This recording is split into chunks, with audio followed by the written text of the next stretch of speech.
दोस्तों, आज मैं आपको महाभारत की कुंती और पांडव से जुड़ी एक कथा सुनाऊंगी जिससे हमें जीवन में बहुत बड़ी सीख मिलती है।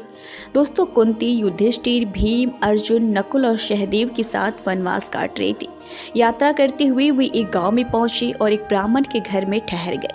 उस गांव के बाहर एक राक्षस था जो रोज रोज एक एक करके गाँव के लोगों को खा रहा था। पांडव जिस ब्राह्मण के घर रुके थे उस ब्राह्मण परिवार को राक्षस का भोजन बनना था। ये बात कुंती को मालूम हुई। गांव के लोग पांचों पांडव और कुंती को जानते नहीं थे। दोस्तों, गांव के लोग रो रहे थे तो कुंती ने उस ब्राह्मण से कहा कि तुम्हारा एक छोटा बेटा है, बेटी है, पत्नी है और आज इनको उस राक्षस का भोजन बनना है। तो आप चिंता ना करें, हम परिवर्तन कर लेते हैं। मेरे 5 पुत्र हैं, इसमें से किसी एक को मैं भेज देती हूँ।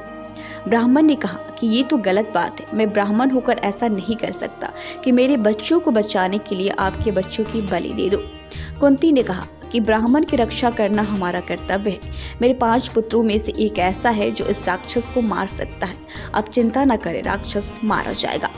कुंती ने भीम से कहा कि तुम जाओ, आज उस राक्षस का भोजन तुम बनोगे और तुम जानते हो तुम्हें क्या करना है।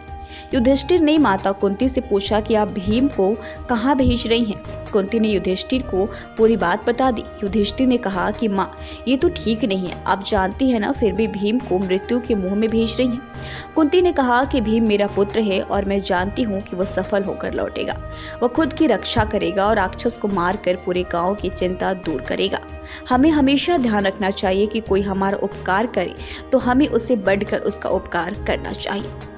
हम इस गांव के मेहमान हैं, इस गांव को सुरक्षा देना हमारा कर्तव्य है।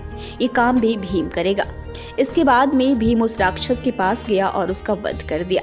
दोस्तों, ऐसा कर कुंती पांडव को सीख देना चाहती थी कि अगर कोई हमारी मदद करता है तो हमें उसकी मदद करने के लिए तैयार रहना चाहिए। समय आने पर अपने मददगार की और ज़्यादा मदद करें, यही धर्म के अनुसार सही है। वैसे आपको ये सीख कैसी लगी, हमें कमेंट सेक्शन में ज़रूर बताएं।